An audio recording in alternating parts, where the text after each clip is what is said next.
Hi, I'm Charlie Berens, and this is The Dark Side Of. Today, we're taking a look into the world of working abroad. Seems pretty simple, right? You hop on a plane, you make some cash, you come back. But that last part isn't always so easy. Today, we're gonna meet Sula Skiles, a woman who was lured to a foreign country with the promise of a great job and fantastic pay. It just felt like a dream come true. But after arriving, she found out she was bought as a Christmas present for a billionaire and his girlfriend. I just realized I'd been lied to, I'd been tricked, I'd been coerced into a situation that I had no idea that I was getting into.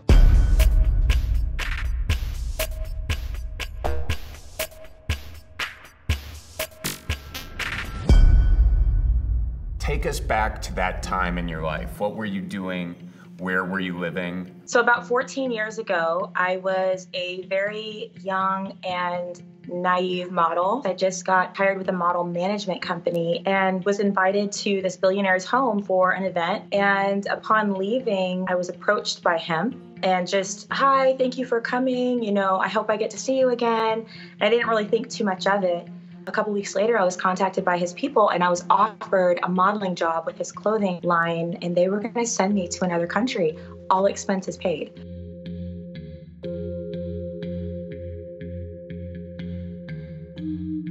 Now, how old were you at this point? I was 20 years old. So you're 20 and you'd been in the industry for how long? Oh gosh, months, like just brand new. How did it feel to get this kind of acceptance just a couple months in? I thought that this was the beginning of what I'd been hoping for and working so hard for.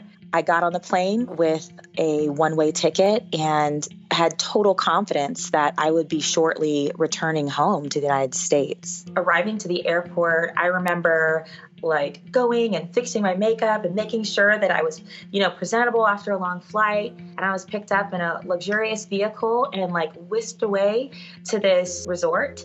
And it was just beautiful. It was paradise. The excitement came to a screeching halt when I realized that the room that I was taken into, just something didn't feel right. As I was looking around, I noticed that there was personal belongings there, and almost immediately he came in. He started grabbing my body and grabbing my curves and yanked me into him and just basically said, oh, we're gonna have a whole lot of fun. He told me, get ready, we're gonna go to the event. We were taken to a nightclub, myself and a few other girls. There was no step and repeat. There was no assistant bringing me into a back room to start sizing me for clothes. There was no clothing. There was no media. There was no representation of the clothing at all. This event that I was coming to model at was just a nightclub.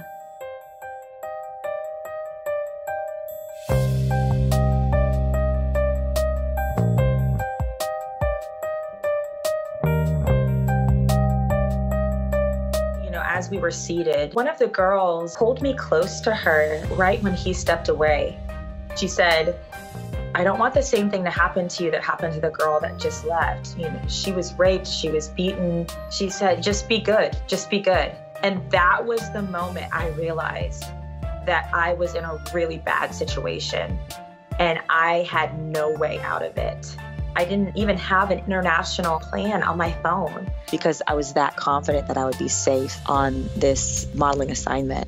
The property itself had a security checkpoint, so it wasn't like I could just run off by myself. His people were always watching. I was really terrified of what would happen to me if I broke the rules. There appeared to be no way out. You know, that night, as we were brought back to this luxurious resort, I was forced to sleep with this monster. You found out at one point that you were purchased for a present? I walked into his office and kindly asked him if I could get a ticket home. And it was at that moment that he told me, no, you're not going anywhere. I bought you as a Christmas gift for my girlfriend. You can't go anywhere. You're not allowed to go anywhere because she's on holiday with her family. And when she returns, you're going to do what I bought you for. There was this one night where I was called to his bedroom with these two other girls that were brand new. And it was horrific. And I just remember after this monster had basically had his fill, I was just comforting the girls that were crying and just sitting with them because it was the first time that they'd been raped by him. The next morning, I was really surprised because these two girls, they got to go home. How long was this whole period of time? I was only there for 3 weeks. but it felt like much longer because every day I was being raped. There was nobody that was trying to track me down or find me or even in distress that I was gone. I was able to get out by convincing this main girlfriend that I would stay connected with her if she could somehow get me a ticket home. So as soon as you get that ticket back to the US and you land, what do you do next? I did not call the police. And whether consciously or subconsciously, the entire event got completely suppressed and disconnected.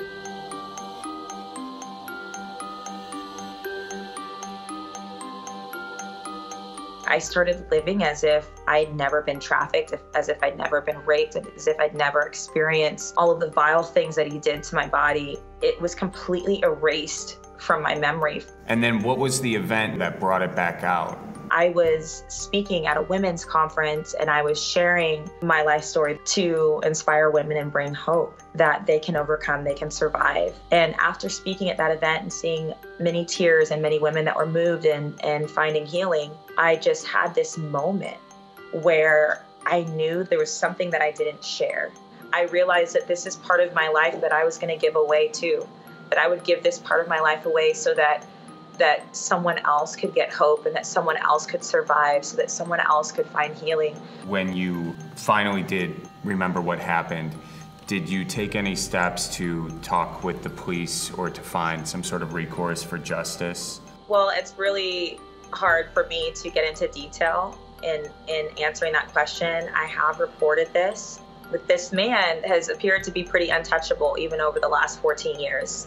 In the Me Too movement, we've seen top people do the exact same thing, where there are accusations building up for years and nothing happens because they have money, because they're buying people off, because they have power and they have influence. Do you have hope that he will one day be brought to justice? There are several accusations that have been brought against him over the years, and he has not been brought to justice yet. I do believe that his day is coming, but until then, sharing details about who he is and what he did to me and connecting his name, even publicly when I speak about it, the risk is death. I could die. My family could die. What advice do you have for people out there who could be in this situation? What red flags can they look out for? Anytime someone is being offered a job in another country with a one-way ticket, that's a massive red flag, no matter how good the job appears to be. Here in America, what we see with sex trafficking is many times it happens with like a boyfriend, where it seems to be this grooming process of just being, in love. And then one day there is this switch that happens and a girl or boy is being told, I've given you all of this stuff. Now you have to go out there and you have to do these things for me. Anytime that you're being isolated and cut off from people, there's a potential there for danger. And that's usually the first step, is grooming and isolation. If you think that you could possibly be in a situation where you're being forced to do things sexually that you don't want to do for the financial gain of someone that you're with, you can call the Human Trafficking Hotline. You can even text the Human Trafficking Hotline for help, and they'll be able to get the specialized help that they need, even for aftercare as well. And those are great tips, and for people to see this, you're helping just countless people just by hearing the story that you've shared. So thank you so much for being with us today. Thanks for being so vulnerable and so open with it. I don't know how you hear that story and just not be blown away.